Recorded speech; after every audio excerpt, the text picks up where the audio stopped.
Assalamualaikum warahmatullahi wabarakatuh. Di sini saya akan melanjutkan SIM bab ketiga, yaitu menggunakan teknologi informasi dalam menjalankan perdagangan elektronik. Perdagangan elektronik adalah suatu transaksi bisnis yang menggunakan akses jaringan, sistem berbasis komputer, dan antarmuka sebuah browser. Perdagangan elektronik juga biasa disebut dengan e-commerce, yang berarti perdagangan elektronik. E-commerce di luar batas perusahaan memiliki dua jenis, yaitu yang pertama, e-commerce bisnis ke konsumen, yaitu transaksinya hanya membutuhkan perbedaan desain yang mendasar. Dan yang kedua yaitu e-commerce bisnis ke bisnis, yang transaksinya melibatkan orang yang lebih sedikit, biasanya mereka yang berada di dalam kelompok layanan informasi dari perusahaan yang terpengaruh. Kemudian, manfaat yang diharapkan dari adanya e-commerce yaitu yang pertama, perbaikan layanan pelanggan sebelum, selama, dan setelah penjualan, perbaikan hubungan dengan pemasok dan komunitas keuangan, dan yang terakhir yaitu peningkatan imbal hasil ekonomis atas pemegang saham dan investasi pemilik. Manfaat ini akan memberikan kontribusi pada stabilitas keuangan perusahaan dan memungkinkannya bersaing dengan lebih baik di dalam dunia bisnis yang semakin luas menerapkan teknologi komputer. Selanjutnya yaitu kendala-kendala e-commerce. Yang pertama yaitu biaya yang tinggi, yang kedua kekhawatiran akan masalah keamanan, dan yang ketiga yaitu piranti lunak yang belum mapan. E-commerce bersifat dinamis dan ruang lingkup pengaruhnya dapat berubah dalam waktu yang singkat. Untuk melakukan e-commerce terlebih dahulu, perusahaan harus mengetahui tentang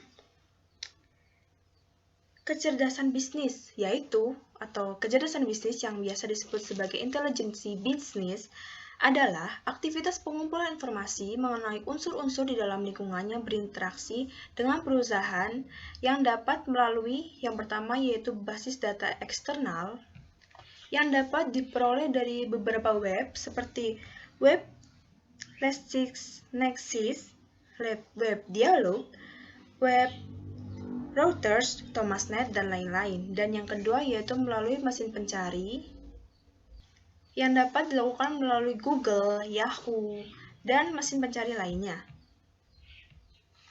Selanjutnya yaitu strategi e-commerce. Terbagi menjadi beberapa, yaitu yang pertama adalah sistem interorganisasional, yaitu sistem yang digunakan oleh perusahaan untuk membuat sebuah hubungan elektronik dengan perusahaan lain dan kemudian akan menciptakan sistem interorganisasional sehingga semua perusahaan dapat bekerja sama sebagai suatu unit yang terkoordinasi. Manfaatnya ada dua, yaitu efisien komparatif yang berisi tentang efisiensi internal dan terdiri atas perbaikan dalam operasi-operasi perusahaan itu sendiri, dan efisiensi interorganisasional yang meliputi perbaikan-perbaikan yang diperoleh melalui kerjasama dengan perusahaan lain. Dan manfaat yang kedua yaitu kekuatan penawaran. Kekuatan penawaran diambil dari 3 area dasar, yaitu yang pertama fitur-fitur produk yang unik, yang kedua menurunkan biaya-biaya yang berhubungan dengan penelitian, dan yang ketiga yaitu meningkatkan biaya perpindahan. Lalu kemudian ada penambahan persediaan oleh vendor, yaitu satu jenis IOS yaitu sistem interorganisasional khusus di mana pelanggan memberikan cukup kepercayaan bagi pemasok untuk mengizinkannya mengakses sistem persediaan berbasis komputer yang dimilikinya.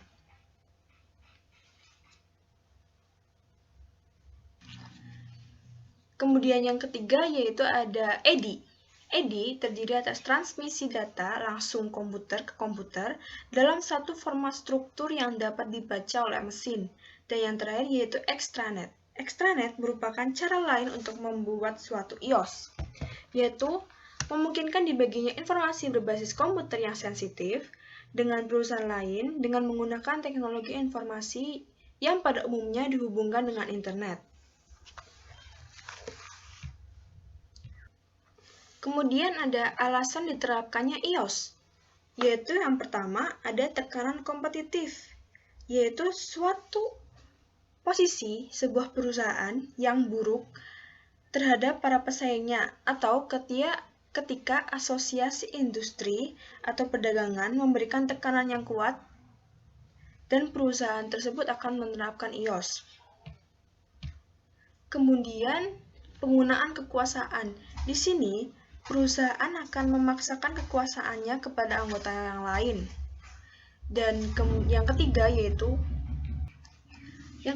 yaitu adanya kebutuhan internal sebuah perusahaan. Apabila sebuah perusahaan merasa bahwa iOS akan dapat meningkatkan produksinya, maka perusahaan akan menerapkan iOS. Dan yang terakhir yaitu adanya dukungan manajemen puncak.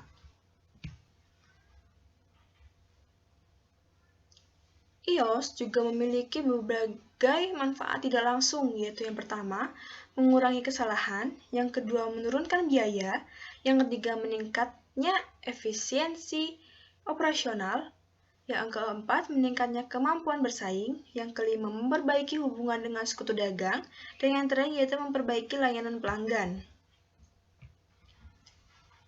Selanjutnya ada beberapa strategi B2C atau Business to Consumer untuk e-commerce, yaitu yang pertama produk digital. Produk digital di sini maksudnya adalah suatu produk yang dapat digunakan oleh pelanggan apabila pelanggan tersebut mendownloadnya terlebih dahulu. Kemudian ada produk fisik. Produk ini berbentuk fisik, sehingga produk ini harus dikirimkan kepada pelanggan agar pelanggan dapat menggunakannya.